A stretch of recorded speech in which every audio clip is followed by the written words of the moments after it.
राम न जाण्या रे मूड नर, राम न जाण्या रे, राम न जाण्या रे मूड नर, राम न जाण्या रे।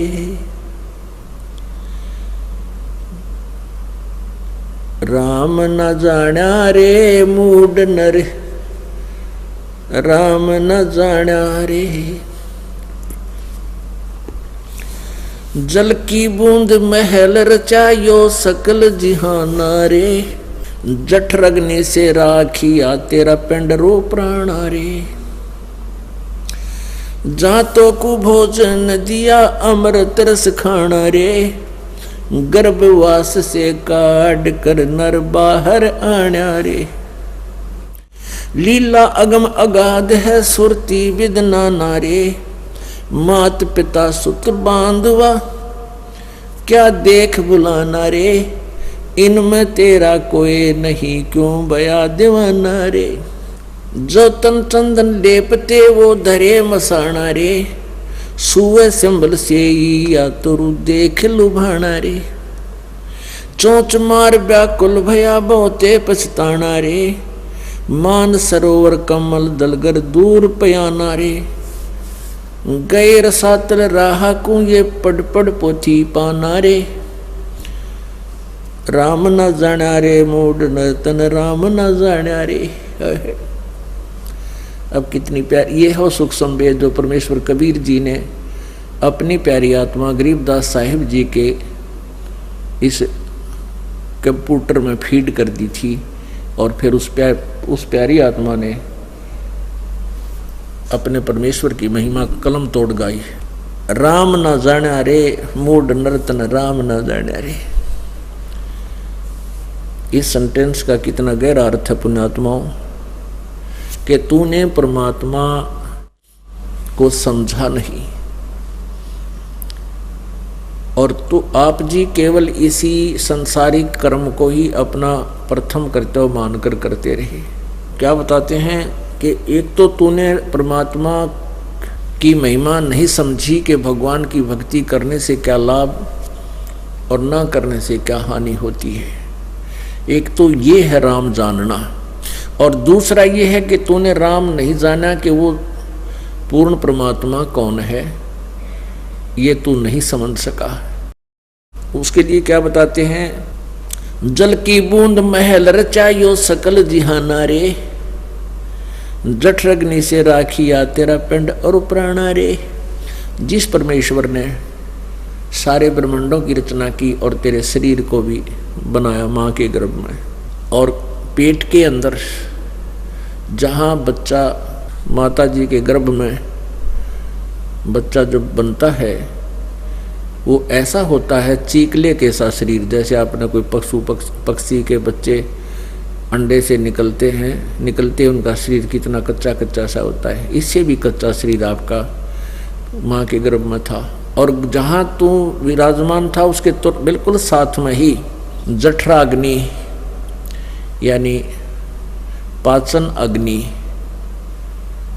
इतनी भयंकर आंच होती है, इतनी भयंकर गर्मी है वहाँ पर। अपने शरीर में परमात्मा ने कैसी व्यवस्था की है, जैसे कहते हैं हजारों किरण बहुत तेज गर्मी होती है। जैसे अब हम खाना खाते हैं, हम कच्चा फल भी खाते हैं, सलाद खाते हैं, पक्की रोटी खाते हैं, सब्जी खाते हैं, ये तो अध पकी सी होती है।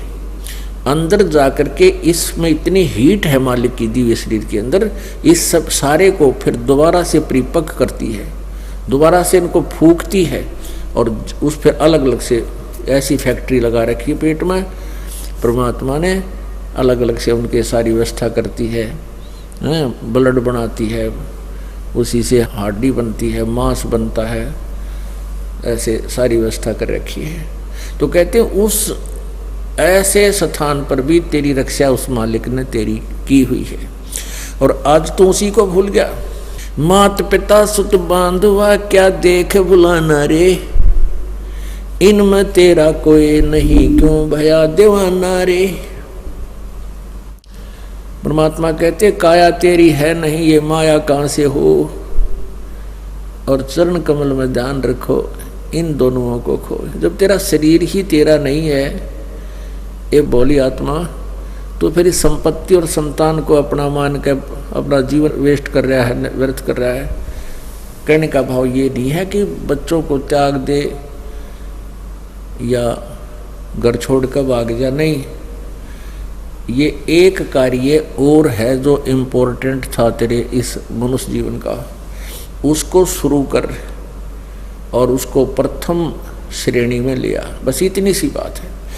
जैसे हम पुण्यात्मा विचार करने की बात है, कोई भी व्यक्ति अपने प्रयत्न करके जब थक लेता है, ना उसका कोई कार्य सिद्ध होता है, ना उसके घर में कोई बरकत होती है, कोई हानि हो ही रही है, तो फिर वो परमात्मा की तरफ चलता है, परमात्मा से लाभ लेना चाहता है। यदि हम परमात्मा को पहले ही इतना महत्व दें तो हमारे सभी कार्य अपने आप ठीक होते रहे। परमेश्वर कबीर जी ने बताया है कि दुख में सुमन सब करें और सुख में करे न कोई, और जे सुख में सुमन करें तो दुख काहे को होए। सुख में सुमरण किया नहीं, फिर दुख में करते याद, कहे कबीरता दास की, फिर कौन सुने फरियाद। अपनात्मा सुमन का अर्थ क्या होता है? आप जी ने उपदेश ले लिया और स्मरण कर रहे हो आप, और साथ में कोई मर्यादा भी भंग कर रहे हो तो स्मरण नहीं लगेगा आपका।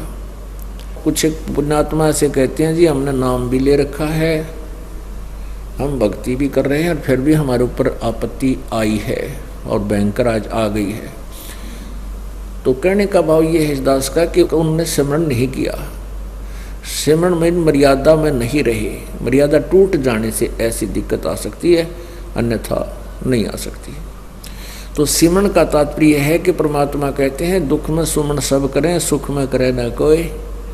आप दुखी हो, आपको राहत मिली, सुखी हुए, कुछ दिनों के बाद आप इतने भूल जाते हो सत्संग के अभाव से, और फिर गलतियां प्रारंभ कर देते हो। लोक लाज में आके, लोक लाज में आके गुरुजी के द्वारा दिए गए आदेश की अवहेलना कर देते हो, उल्लंघन कर देते हो, मर्यादा तोड़ देते हो, तो काल का दाव लग जाता है।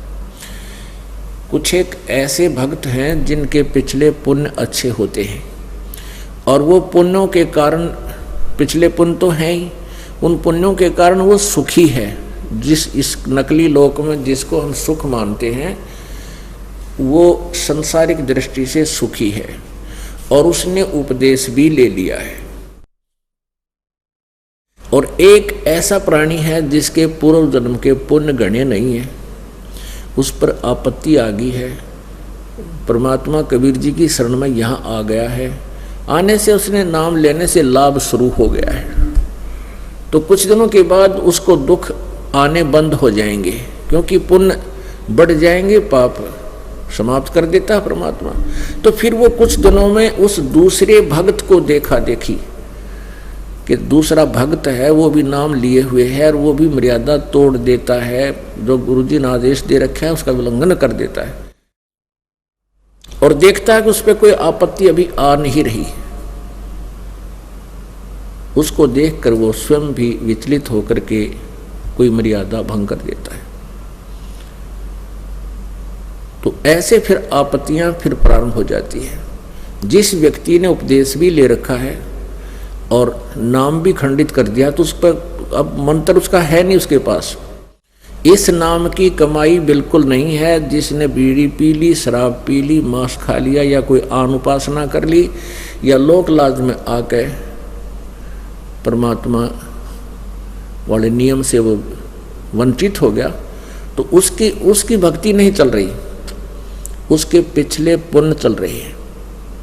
और वो सत्संग में भी आ जाता है, नहीं भी आता है, बीड़ी भी पीता है, एक आदमी में गुट्टी भी ला लेता है, और वो फिर भी कहता मैं संत रामपाल का शिष्य हूँ। वो कह रहा है प्रभुदास का शिष्य नहीं है। हाँ, उसके साथ क्या बनेगी? फिर एक ही दम इतनी आपत्ति आवेगी जब उसके पुण्य समाप्त हो जाएंगे, वो बक्कल उतरेगा, और फिर वो व्यक्ति आकर के कहेगा कि मैंने तो नाम ले रखा था जी, हमारे घर पे भी ऐसी आपत्ति आ गई, तो वो ऐसा पाप आत्मा होगा कि आसपास के क्षेत्र के 10-5 कोई भक्त चारे हो नाम लेने के लिए श्रद्धालु, तो उनके लिए भी वो एक रोड़ा बन जाएगा। यो कहेंगे देखो उनका नाम ले रखा था, आज उनका इतनी आपत्ति आ गई। तो उसके पास नाम नहीं था भगवान वाला, परमात्मा का प्रोटेक्शन नहीं था।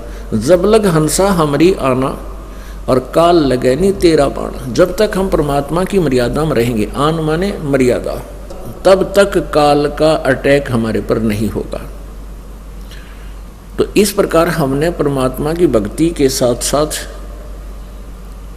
मर्यादा की भी आवश्यकता पड़ती है। जैसे हमने खेत में बीज दिया, समार भी दिया, बीज भी डाल दिया, डोल बनाई नहीं, उसकी डोली नहीं बनाई, उसके चारों तरफ मेड़ नहीं बनाई, डोला नहीं बनाया, तो पानी डालेंगे वो भी इधर उधर बिखर जाएगा, खाद डालेंगे वो भी इधर उधर बिखर जाएगा, तो फसल नहीं तैयार होगी। तो मर्यादा एक डोल बनेगी, और ये अति आवश्यक है। इसमें परमात्मा की भक्ति को रोकने के लिए, इसको परिपक्व करने के लिए। मात पिता सुत बांधुआ क्यों देख बुलाना रे, इनमें तेरा कोई नहीं क्यों भया दीवाना रे। जो तन चंदन लेपते सो धरे मसाना रे, सुअ चंबन से या तुरु देख बुलाना रे, और चौंच मार व्याकुल भया बहुते पछताना रे। एक तोता पक्षी होता है, इसको सुआ कहते हैं। सुआ पक्षी होता है और वो परिपक्व फलों को खाता है, चोंच मार मार के खुशी से पके पके फलों को खाता है, शेष को छोड़ देता है। तो कहते हैं तोता क्या करता है, पहले से ही वृक्ष की आशा करता है, ये वृक्ष बड़ा होगा, ये पेड़ बड़ा होगा, इसको फल लगेंगे और खाऊंगा। तो तोते ने एक संभल के पेड़ के ऊपर, सिंभल के पेड़ के ऊपर आस्था लगा ली कि ये पेड़ बड़ा होगा, इसका फल लगेंगे और फिर मैं जी भर के खाऊंगा, आनंद मनाऊंगा। तो क्या हुआ, 10-12 वर्ष के अंदर वो पेड़ बड़ा हुआ, उसके फल लगे, और फल इतने बढ़िया लगते हैं जैसे बहुत मीठे स्वादिष्ट मिलेंगे। जब वो परिपक्व हो जाते हैं तो उसके फलों में, उसके डोडों में कपास होती है, रुई होती है। अब तोते ने देखा कि ये पक गया है, इसको खाऊं, उसने जोर से चोंच मारी, वो रुई उस डोडे की तोते की चोंच में फंस गई। अब जान की दुश्मन हो गया वो।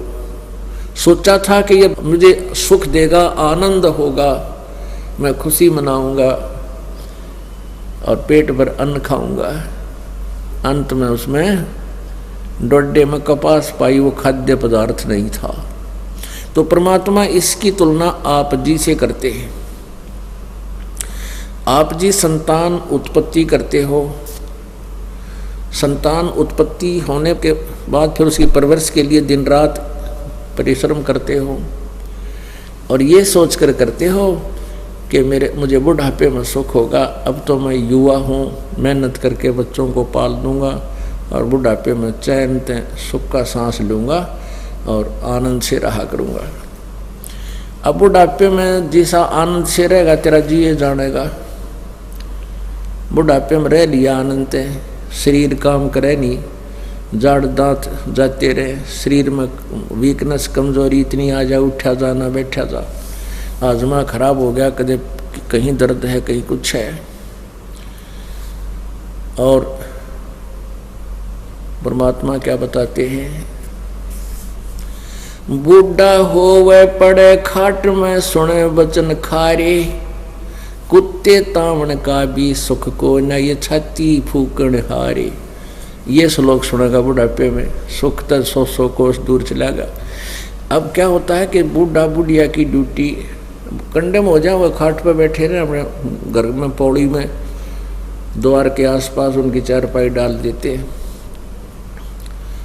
तो पुत्र वधू खेत कार्य में अपना जाती है, बाहर मजदूरी पर जाती है, या कोई गोबर पानी डालने जाती है, लेने आ जाती है। तो उनको कह के जाती है सास ससुर को कि तू ध्यान रखना कहीं घर में कुत्ते ना घुस जा, अब कुत्ते तो आदमी बूढ़े की तो कहाँ दाब मारने थे, वो तो ऐसे आंख में चौनिशी कर जाते हैं, बढ़ जाते हैं। तो कभी कुत्ता अंदर घुस गया और उसने जाकर के अंदर दूध कुछ पिया, कुछ गिर दिया उस ग्राउंड पर, परस्पर बखेर दिया। उधर से पुत्र वधू आ गई इतने में, और उसने अंदर जाकर देखा कुत्ते ने उत्पात मचा रखा।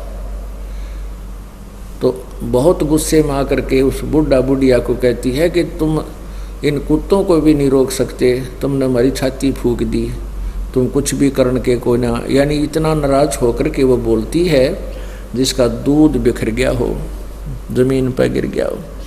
तो बुढ़िया को फिर ये वचन सुनने को मिलेंगे। कहते हैं बूढ़ा हुआ पड़े खाट में, फिर सुने वचन खारे, और कुत्ते ताउन का भी सुख को ना, तुम छाती फूकना रही।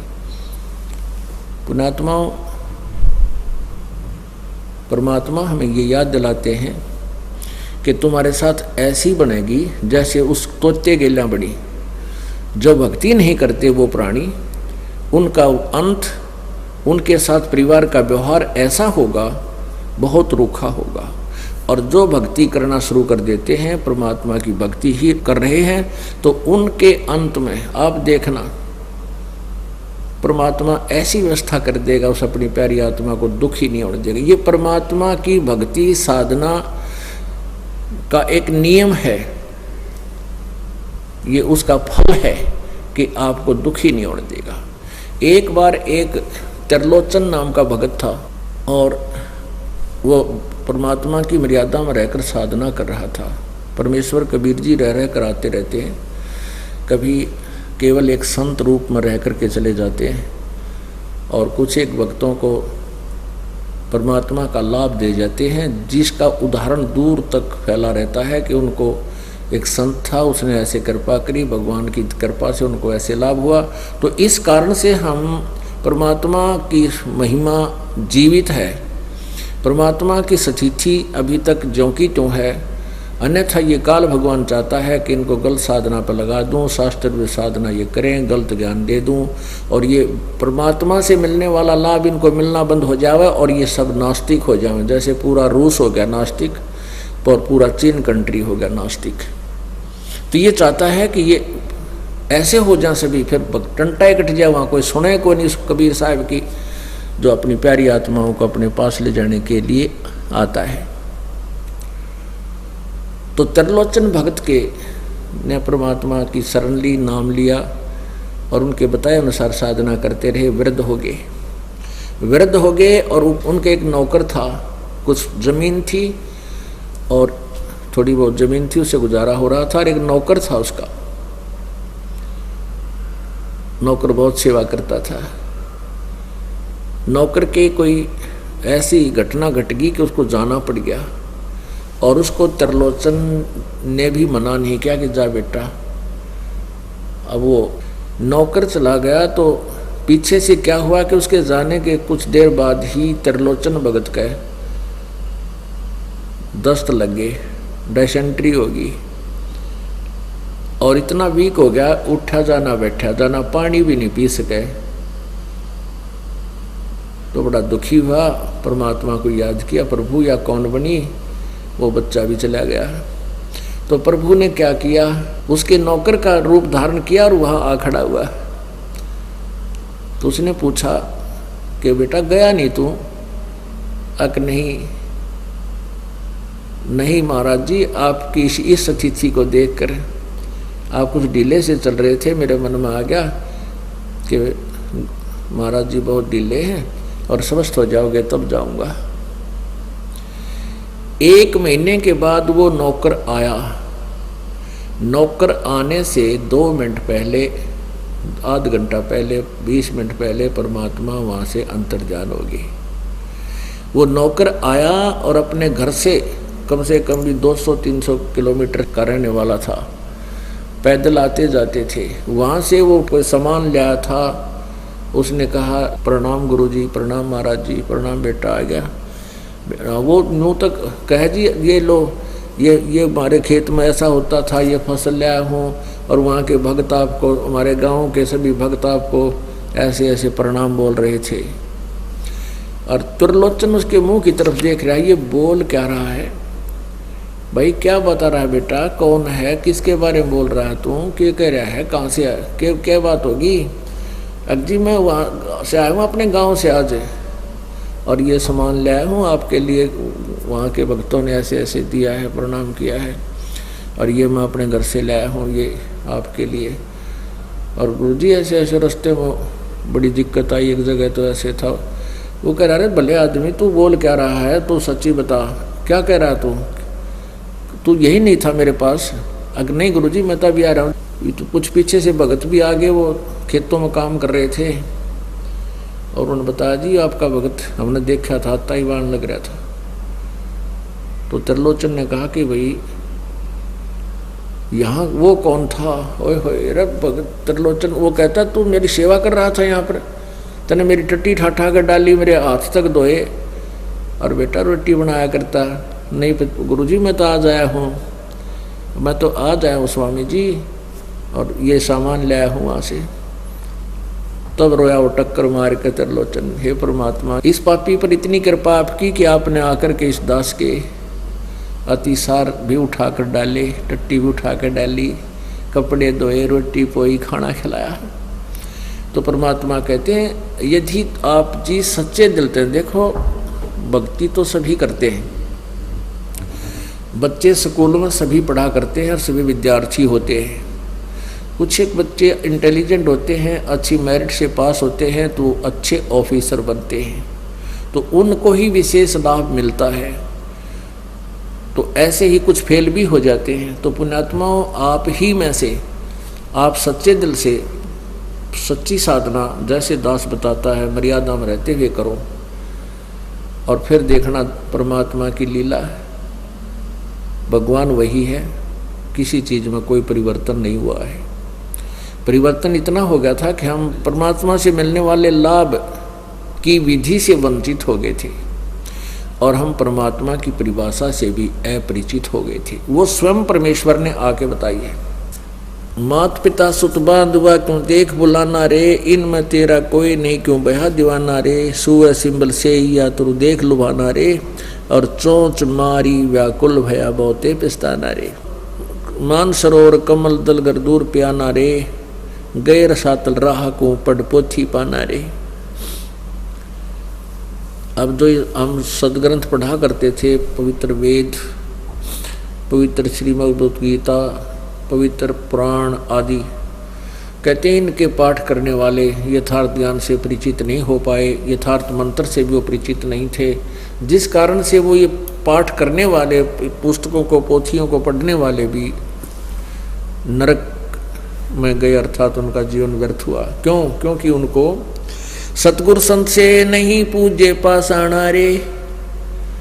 सतगुरु संत यानी परम संत उन्होंने मिले नहीं, उनको परम संत की उन्होंने सेवा नहीं की। सतगुरु संत से नहीं पूजे पाषाणा रे, और मरकब है कुम्हार के फिर शुक्र सवाना रे, पंथ पुरातन बूझ है कोई संत सुदाना रे, और स्वासा पारस नाम है ना भी स्थाना रे। ओह, सतगुरु संत से नहीं, और पूज्य पाषाणा माने मूर्तियाँ, पत्थर की मूर्तियों की पूजाएं की, यानी शास्त्र साधनाएं की, और मरकब है कुम्हार का फिर शुक्र सुहाना रे, गधे कुत्ते की सूर की योनियां प्राप्त की आप जी ने। पंथ पुरातन बूझ है कोई संत सुदाना रे, कोई बहुत ही बुद्धिमान व्यक्ति उस मूल ज्ञान को सुनता है, उसके बारे में जानकारी प्राप्त करता है। पंथ पुरातन बूझ है, पुरातन माने वो आदि पंथ के बारे में कोई एकादा ही पूछता है, और स्वासा पारस नाम है ना भी स्थाना रे, हृदय में हरिपाई ये त्रिकुटी प्रवाना रे, गगन मंडल में गुम्मट है जहाँ दौजा निशाना रे, हाजिर नाजिर है धनी साहेब दिलदाना रे, पलकों चौरा कीजिए ता पर कुर्बाना रे। मन पौन स्वर से आगम है कह नृत्य बयाना रे, जैसे अलल आकाश को धर है धुन जाना रे। आसन बंद अडोल मन जो पद ही समाना रे। गरीब दासियों पाइये पीव पुरुष पुराना रे। गगन मंडल में गुमट है जहां ध्वजा निशाना रे।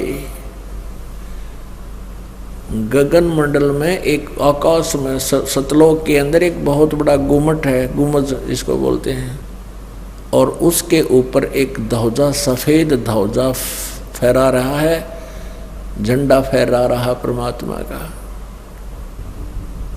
ऋग्वेद मंडल नंबर 9 सूक्त नंबर 96 96 के मंत्र नंबर 16 से लेकर 20 तक एक विशेष विवरण दिया है। वेद ज्ञान दाता ब्रह्म कहता है कि हे प्रभु आप अपने वास्तविक नाम का ज्ञान कराएं। अगले ही श्लोक में, अब अगले ही मंत्र में स्पष्ट किया है कि वो परमात्मा कबीर है और वो कबीर वाणी के द्वारा लोकोक्तियों के माध्यम से अपने यथार्थ ज्ञान को एक संत या ऋषि रूप में प्रकट होकर के ऊंचे स्वर में आवाज लगा लगा कर बोलता है। चारों युग में संत पुकारे कूक कहा हम हेल रे, हीरे माणक मोती वर्ष है यो जग चुगता डेल रे।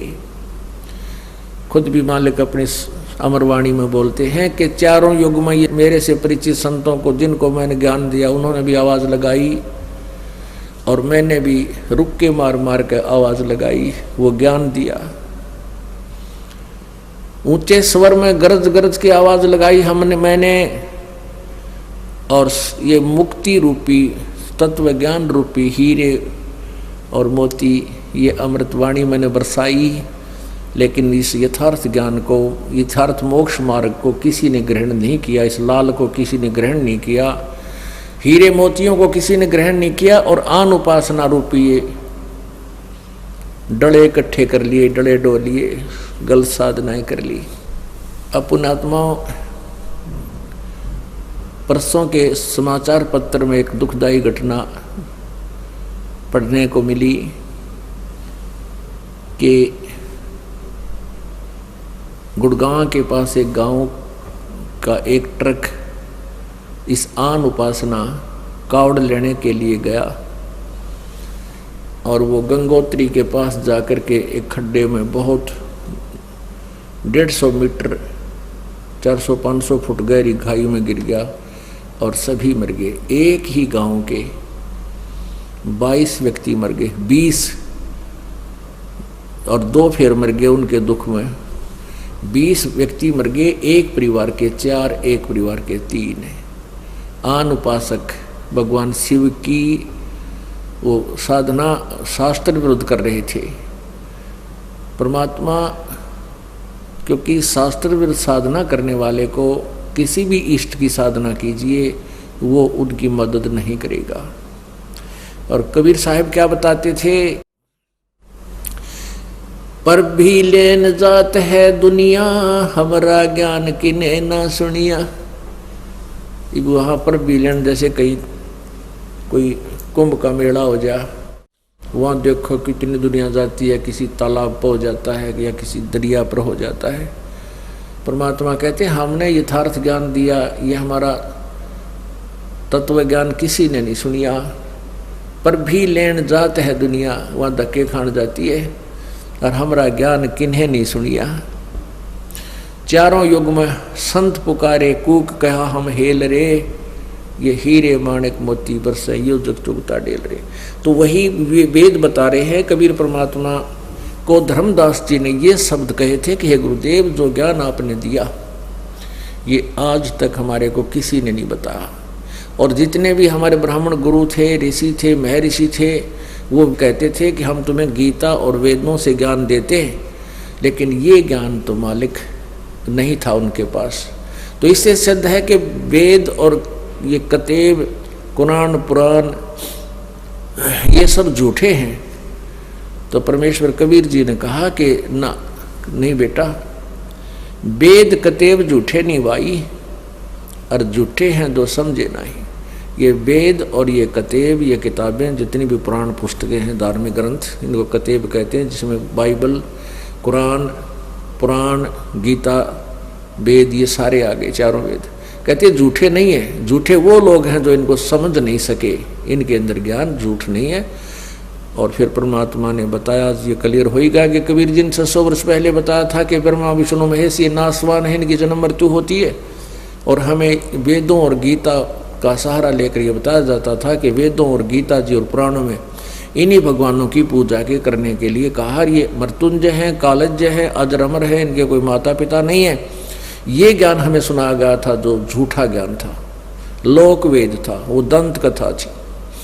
तो परमात्मा कहते वेद मेरा भेद है और मैं ना वेदन के माही, और जौन वेद से मैं मिलूं ये वेद जानते नहीं। वेद जो हैं ये मेरी ही जानकारी दे रहे हैं, चारों वेद, ऋग्वेद, यजुर्वेद और सामवेद और अथर्ववेद। कहते ये चारों वेद मेरे ही बारे में जानकारी दे रहे हैं, लेकिन मुझे पाने की विधि इन चारों वेदों में नहीं है। वो जिस वेद में वो है, वो इस वेद, ये वेद नहीं जानते। लास्ट में वेद बोलने वाला भी कह देता है नेति नेति नेति, कि जितना ज्ञान हमने दिया इन वेदों में न इति, इसका इतना ही अंत नहीं है, ये इतना ही नहीं है, ये अंत नहीं, इति माने समाप्त नहीं है, न इति। तो नेति नेति कह के कहते वो ज्ञान हम लाए हैं, कबीर जी कहते हैं, जो वेद नेति कह हारा, चारों वेद भी तुम्हारे नेति कह करके हार गए कि हम नहीं जानते।